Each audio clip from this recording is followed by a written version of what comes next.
Hello everyone, welcome to exam Guru tips and tricks. दोस्तों, railway exam NTPC group D special science के लिए हम practice set number 3 आज हम करने वाले हैं। जैसा कि आपको पता है, हर वीडियो में 20 क्वेश्चन कवर कर रहे हैं और हमने ये भी बोला था 100 वीडियो में पूरे साइंस को हम कवर करेंगे, जिसमें बायोलॉजी, फिजिक्स और केमिस्ट्री। पहले हम बायोलॉजी कर रहे हैं, उसके बाद फिजिक्स करेंगे, केमिस्ट्री।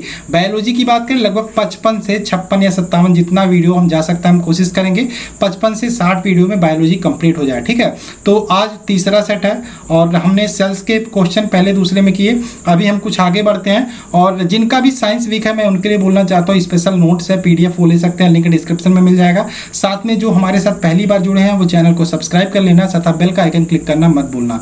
और मैं जिस पीडीएफ की बात कर रहा था वो आपके सामने आप देख सकते हो, रेलवे के लिए स्पेशल है और बात करें लगभग सारे एग्जामों में आपके हेल्प करने वाला। ठीक, तो चलिए शुरू करते हैं। पहला क्वेश्चन आपके सामने स्क्रीन पर रहा। लाइसोसोम जो होता है, आपको पहले दिन और दूसरे दिन दोनों दिन मैंने बताया कि आत्महत्या की थैली बोलते हैं। किसको? लाइसोसोम को। आखिर क्यों बोलते हैं? तो इसमें जो आंसर सही होगा, प्रोटोलिटिक एंजाइम के कारण। किसके कारण लाइसोसोम को आत्महत्या की थैली बोलते हैं?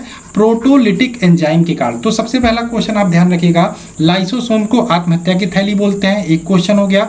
दूसरा होगा प्रोटोलिटिक एंजाइम के कारण लाइसोसोम को आत्महत्या की थैली बोलते हैं, दो क्वेश्चन हो गया। ठीक है, अब इसको आत्महत्या की थैली क्या बोलते हैं? मेन रीजन ये होता है, ये लाइसोसोम जो होता है वो कोशिका उपापचय में जब भी बाधा की स्थिति उत्पन्न होती है, जब भी थोड़ी बहुत बाधा होती है, तो क्या करता है, अपना एंजाइम स्वयं उत्पन्न करता है और उसको पचा लेता है। तो इस कारण से लाइसोसोम को हम आत्महत्या की थैली भी कहने लगे। उदाहरण के लिए कह सकते हो, जब भी कोशिका क्षतिग्रस्त हो जाती है आपकी, ठीक है, तो क्या होता है, लाइसोसोम फट जाता है और एंजाइम को अपनी कोशिका में पचा लेता है। तो ये सारी चीजें होती हैं। आगे चले नेक्स्ट क्वेश्चन पर। आज के सेकंड क्वेश्चन आज का, निम्नलिखित में से एटीपी का पूर्ण विस्तार लूप क्या है? आपने सेकंड वीडियो में देखा, एटीपी नाम सुना होगा। तो एटीपी का पूरा नाम क्या? तो ये जान लेते हैं, एड्रोनाइन ट्राइफॉस्फेट। ठीक है, सॉरी, एड्रोनोसिन ट्राइफॉस्फेट एटीपी का पूरा नाम है। ध्यान रखिएगा, बहुत ही इंपॉर्टेंट है। एड्रोनोसिन ट्राइफॉस्फेट एटीपी का पूरा नाम है। इसको हम इस प्रकार से लिखते हैं, एटीपी। ठीक है, और यह क्या होता है, यह एक ऐसा अणु होता है जो कोशिका के भीतर ऊर्जा संचार करता है। क्या होता है? ऊर्जा संचार करता है। ठीक है, तथा कोशिका में ऊर्जा का मुख्य स्रोत भी माना जाता है। क्या? एटीपी, जिसका पूरा नाम होता है एड्रोनोसिन ट्राइफॉस्फेट। आगे चले नेक्स्ट क्वेश्चन पर। हमारे टेलीग्राम ग्रुप को ज्वाइन करना मत भूलिएगा, एग्जाम गुरु सुधीर सर्च करके। नेक्स्ट बात करें, देखो हम हर वीडियो में एम कर रहे हैं कितने लाइक का। हम चाहते हैं आज आप इस वीडियो को 500 लाइक तक पहुंचाएं, तो इसलिए नीचे आप लाइक का बटन जरूर क्लिक कर दीजिएगा और सब्सक्राइब नहीं किए तो उसको भी देख लीजिएगा। नेक्स्ट क्वेश्चन की बात करें, निम्नलिखित में से किसकी उपस्थिति के कारण जंतु कोशिका और पादप कोशिका में अंतर पाया जाता है? तो ध्यान रखिएगा, किसकी उपस्थिति के कारण जंतु कोशिका और पादप कोशिका में अंतर पाया जाता है? तो कोशिका भित्ति इसका राइट आंसर होगा। ठीक, ऑप्शन नंबर बी। क्लोरोप्लास्ट भी होगा, ध्यान रखिएगा यहाँ पे, लेकिन यहाँ पे कोशिका भित्ति ही राइट आंसर हो जाएगा। ठीक, option number B. Next question की बात करें, एक कोशिका के केंद्रक में कौन सा द्रव्य होता है? कोशिका के केंद्रक में कौन सा द्रव्य होता है? इसका आंसर बताइए। न्यूक्लियोप्लाज्मा। क्या होता है? न्यूक्लियोप्लाज्म द्रव होता है कोशिका के केंद्रक में। ध्यान रखिएगा, न्यूक्लियोप्लाज्म डीएनए भी बोलते हैं, न्यूक्लियोप्लाज्म डीएनए भी बोलते हैं, इसको साथ में डीएनए भी लगाते हैं। तो इसका आंसर होगा option number C, nucleoplasm. Next question की बात करें, जिस प्रकार एक इमारत में ईंट, देखो एक इमारत में जो संबंध ईंट का है वो जीवों में किसके संबंध के बराबर है? जीवों में बात करें, देखो यहाँ पे एक चीज आप ध्यान रखना, जब भी आप सेल्स पढ़ोगे यानी कि कोशिका पढ़ोगे तो ये चीज निकल के आएगी। आपको समझाने वाले का जो टीचर होंगे अच्छे, तो ये चीजें आपको बताए होंगी। यानी कि बात करें आपका घर कैसे बनता है, घर बनाने के लिए पहले ईंट लगती है, ईंट के बाद क्या होता है, दीवार खड़ी होती है, दीवार के बाद अगला स्टेप क्या होता है, कमरे बनते हैं, कमरे बनने के बाद कमरे से घर बनते हैं। इसी प्रकार से बात करें, सबसे छोटी इकाई क्या होती है? कोशिका होती है। ठीक, कोशिका से मिलके क्या बनते हैं? कोशिका से मिलके ऊतक बनते हैं। ठीक है, ऊतक मिलके क्या बनते हैं? अंग बनते हैं, ऑर्गन बनते हैं, और यहाँ पे ये ऑर्गन अंग मिलके क्या बनाते हैं? जीव बनाते हैं। ठीक है, इसको ध्यान रखिएगा। यानी कि बात करें एक इमारत में ईंट का संबंध है उसी प्रकार से जीवों में कोशिका का संबंध है, ठीक है। इमारत यानी कि घर का संबंध ईंट से है, वही बात करें जीवों में क्या है, कोशिका, यानी कि इसका आंसर क्या हो जाएगा, कोशिका। ऑप्शन नंबर ए इसका राइट आंसर हो जाएगा। तो आशा है ये जो मैंने समझाया ये समझ में आ गया होगा, ठीक है। यानी कि कोशिका की बात करें, सेल्स मिलके क्या बनाते हैं, टिश्यू बनाते हैं यानी कि ऊतक बनाते हैं, ऊतक क्या बनाते हैं, ऑर्गन यानी कि अंग बनाते हैं, और अंग क्या बनाते हैं, आपके जीव बनाते हैं, ठीक है। इसमें प्लांट और एनिमल दोनों आ जाएंगे। आगे बात करें नेक्स्ट क्वेश्चन की, क्वेश्चन नंबर 6, निम्नलिखित में से कौन सा एक कोशिकीय जीव का उदाहरण है। तो सबसे पहले आपके ये जानना जरूरी है, एक कोशिकीय जीव जिनमें एक कोशिका होती है, तो ये ध्यान रखिएगा एक कोशिका होती है।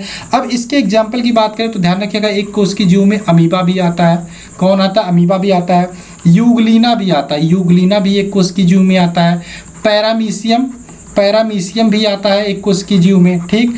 और क्या आता है, बैक्टीरिया भी आता है एक कोशिकीय जीव में, और क्या आता है, साइनोबैक्टीरिया, ठीक, साइनोबैक्टीरिया भी आता है आपका एक कोशिकीय जीव में। तो यहाँ पे देखो अमीबा भी ऑप्शन में है, यूग्लिना भी है, अमीबा भी है, पैरामीशियम भी है, यानी कि कौन सा सही हो जाएगा, सभी विकल्प सही है। ऑप्शन नंबर डी सभी विकल्प सही है, सारे एक कोशिकीय जीव के उदाहरण है, ठीक। आगे बात करें, निम्नलिखित में से कौन सा एक बहुकोशिकीय, जिनमें एक से ज़्यादा कोशिका होती है, बहुकोशिकीय जीव के उदाहरण कौन सा है। तो आपने अभी देखा एक कोशिकीय जीव के उदाहरण में देखा, मैंने बताया कौन कौन से, amoeba, Euglena, paramecium, bacteria, cyanobacteria. Option में पूछा है, क्वेश्चन में पूछा है बहुकोशिकीय जीव नहीं है, तो पैरामीशियम यहाँ पे आपका एक कोशिकीय जीव है, यानी कि यह बहुकोशिकीय जीव नहीं है। यानी कि आप कह सकते हो कवक, स्पाइरोगाइरा, हाइड्रा, ये सारे कैसे जीव हैं, बहुकोशिकीय जीव है। आगे बात करें नेक्स्ट क्वेश्चन की, क्वेश्चन नंबर 8 की, निम्नलिखित में से कौन सा एक कथन सही है, कौन सा एक कथन सही है। आप देखो मोनेरा बहुकोशिकीय है, सही है, कौन सा कथन सही है ये पूछा है, तो ये सही नहीं है, ठीक। नेक्स्ट क्वेश्चन की बात करें, ये सही नहीं है। प्रोटिस्टा सदैव बहुकोशिकीय होते हैं, सही नहीं है। कवक में कोशिका वृत्ति, सही नहीं है। यहाँ पे कवक प्रकाश संश्लेषण, सही, कौन सा कथन सही है, कवक प्रकाश संश्लेषण नहीं करते हैं, ठीक है, यहाँ पे नहीं करते।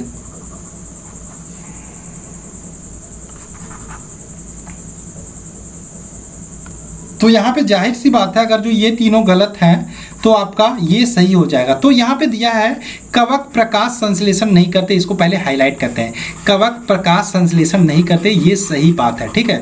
प्रकाश संश्लेषण क्या होता है, पौधे करते हैं, पौधे क्या करते हैं, प्रकाश संश्लेषण से भोजन बनाते हैं, ठीक है। क्योंकि यहाँ पे मेन रीजन होता है कवक में क्लोरोप्लास्ट नहीं होता, क्लोरोप्लास्ट नहीं होता, इसलिए ये प्रकाश संश्लेषण या फिर फोटोसिंथेसिस नहीं कर सकते। ये अपना भोजन क्या करते हैं, ये अपना भोजन बाहरी स्रोतों से प्राप्त करते हैं, यानी कि ऑप्शन नंबर सी इसका राइट आंसर हो जाएगा, कवक प्रकाश संश्लेषण नहीं करते, ये कथन इसमें से सही है। आगे चले नेक्स्ट क्वेश्चन की बात करें, निम्नलिखित में से कौन सा एक कोशिकीय नहीं है, एक कोशिका नहीं है, अभी मैंने बताया यूग्लिना, अमीबा, पैरामीशियम तीनों एक कोशिकीय है। हाइड्रा क्या है, बहुकोशिकीय, यानी कि ऑप्शन नंबर डी यहाँ पे राइट आंसर हो जाएगा। नेक्स्ट स्पंज क्या है, स्पंज क्या है ये पूछा है, बहुत ही अच्छा क्वेश्चन है। स्पंज क्या है, तो स्पंज की बात करें, जब भी आपसे स्पंज पूछे तो ये किस जगत के अंतर्गत आता है, ध्यान रखिएगा। स्पंज जब भी आता है संघ पेरिफेरा, संघ पेरिफेरा के अंतर्गत आता है, ठीक है, संघ पेरिफेरा के अंतर्गत आता है। और बात करें संघ पेरिफेरा में लगभग जितने भी जंतु आते हैं इसको हम स्पंज श्रेणी में रखते हैं, या फिर हम साधारणतः स्पंज ही कहते हैं, ठीक है। तो यहाँ पे जंतु की बात की हमने, तो यहाँ पे कवक, जीवाश्म, पादप ये तीनों गलत हो जाएंगे। यहाँ पे स्पंज क्या होता है, पशु होता है, ऑप्शन नंबर डी यहाँ पे राइट आंसर हो जाएगा। और साधारणतः ये ध्यान रखिएगा ज़्यादातर ये समुद्र में पाए जाते हैं। और साइकन हो गया, स्पंजिला हो गया, इसके उदाहरण हो गए, ठीक है। तो कवक, जीवाश्म, पादप नहीं होता, ये क्या होता है, इस प्रकार का पशु होता है, ऑप्शन के हिसाब से देखा जाए, ठीक। और क्या मैंने उदाहरण बताया, साइकन, स्पंजिला, ये इसके उदाहरण हो जाते हैं स्पंज के। नेक्स्ट क्वेश्चन की बात करें, निम्नलिखित में से वह कौन सा प्राणी है जिसका स्नायु तंत्र तो होता है परंतु मस्तिष्क नहीं होता। ध्यान रखिएगा, स्टारफिश, स्टारफिश में क्या होता है, स्नायु तंत्र तो होता है मगर मस्तिष्क नहीं होता, तो इसका आंसर हो जाएगा स्टारफिश। आगे चले नेक्स्ट क्वेश्चन, ध्वनि को आंखों के रूप में प्रयोग करने वाला प्राणी कौन है, आपको पता होना चाहिए, चमगादड़। चमगादड़ ध्वनि को आंखों के रूप में प्रयोग करता है। कब करता है, कैसे करता है, कैसे करता है, यहाँ पे ध्यान रखिएगा। चमगादड़ क्या छोड़ता है, अल्ट्रासोनिक या फिर कह सकते हैं पराश्रव्य तरंगे। पराश्रव्य तरंगे क्या होती हैं, जो तरंगे 20,000 हर्ट्ज से ऊपर होते हैं उन्हें अल्ट्रासोनिक या फिर पराश्रव्य तरंगे बोलते हैं। अब देखो मान लो ये दीवार है, चमगादड़ उड़ रहा है, उसे कहते हैं चमगादड़ को रात में दिखाई देता, दिन में दिखाई नहीं देता, ठीक है, उजाले में दिखाई नहीं देता। अब जब दिखाई नहीं देगा तो ये दीवार है, तो कैसे उसे कैसे पता चलेगा दीवार है सामने या फिर सामने बाधा है, बैरियर्स है, तो वो क्या करेगा, एक तरंग छोड़ेगा, वो तरंग होगी अल्ट्रासोनिक, जिसको हम सुन ही नहीं सकते हैं, ठीक है, जिसको हम नहीं सुन सकते। और वो तरंग चमगादड़ यहाँ दीवार से लड़के वापस आ जाएगी, इस चमगादड़ को पता चल जाएगा कि तरंग वापस आ गई, रिटर्न आ गई है, यानी कि आगे बाधा है, वो तुरंत अपनी दिशा परिवर्तित कर देगा। यानी कि कह सकते हैं ध्वनि को आंखों के रूप में प्रयोग करने वाला प्राणी कौन सा है, चमगादड़ है, ठीक है। पराश्रव्य तरंगे उत्पन्न करती हैं। पराश्रव्य तरंगे कौन सी होती हैं, जिन तरंगों की आवृत्ति 20,000 हर्ट्ज से ऊपर होती है, ठीक है। हर्ट्ज को HZ से हम डिनोट करते हैं। नेक्स्ट है हार्मोन्स आमतौर में किसमें नहीं होता, बहुत ही इंपॉर्टेंट क्वेश्चन है। चूहे में हार्मोन्स होता है, बंदर में होता है, बैक्टीरिया में भी होता है, लेकिन बिल्ली में हार्मोन्स नहीं होता। इसको ध्यान रखिएगा, किसमें बिल्ली हार्मोन्स नहीं होता, बिल्ली में नहीं होता। Option number D. Next question की बात करें, सौर ऊर्जा का सबसे बड़ा यौगिकी कारण फिक्सचर कौन सा, ठीक है। यौगिकी कारण मतलब सबसे अच्छे से यूज कौन करता है। ऑप्शन के हिसाब से देखो, बैक्टीरिया तो करता नहीं, प्रोटोजोआ नहीं करता, कवक नहीं करता, हरे पौधे करते हैं। हरे पौधे क्या करते हैं, फोटोसिंथेसिस यानी कि प्रकाश संश्लेषण की क्रिया करते हैं। ये क्रिया करके क्या बनाते हैं, भोजन बनाते हैं। तो यहाँ पे क्या हो जाएगा, ऑप्शन नंबर डी हरे पौधे इसका राइट आंसर हो जाएगा। हार्मोन्स आमतौर पे किसमें नहीं होते, देखो क्वेश्चन रिपीट हो गया, इसके लिए माफ करिएगा बिल्ली। अब टाइपिंग वाले ने इसमें थोड़ी सी गलती कर दी, ठीक है। ये सारी चीज़ें मैं नहीं बनाता, किसी और से मुझे करवानी पड़ती है, तो टाइपिंग वाले ने यहाँ पे गलती कर दी, तो यहाँ पे बिल्ली इसका राइट आंसर होगा। अभी आपने थोड़ी देर पहले किया। नेक्स्ट क्वेश्चन है, ऊंट मरुस्थल का जानवर है। देखो ऊंट मरुस्थल का जानवर है जो कई दिनों तक बिना पानी के रह सकता है। अब देखो रेगिस्तान का जहाज भी बोलते हैं, क्यों बोलते हैं, क्योंकि रेगिस्तान में पानी नहीं पाया जाता। अब कोई भी व्यक्ति अब रेगिस्तान में पानी नहीं पाया जाता, वहाँ सर्वाइव कर सकता है, वहाँ रह सकता है कई दिनों तक, यानी कि वो उस जगह के लिए परफेक्ट है। घोड़ा तो चला नहीं सकते रेगिस्तान में, क्योंकि घोड़े को प्यास लगती है, पानी मिलेगी नहीं जल्दी, तो इसलिए ऊंट को रेगिस्तान का जहाज बोलते हैं। लेकिन क्वेश्चन आपसे पूछा है, ऊंट मरुस्थल का जानवर है, रेगिस्तान का जानवर है, जो कई दिनों तक बिना पानी के रह सकता है, क्योंकि वसा के ऑक्सीकरण द्वारा पानी शरीर में बन जाता है। यहाँ पे क्या हो जाएगा, ऑप्शन नंबर बी उसका राइट आंसर हो जाएगा, ठीक। ऑप्शन नंबर बी उसका राइट आंसर हो जाएगा, ठीक है।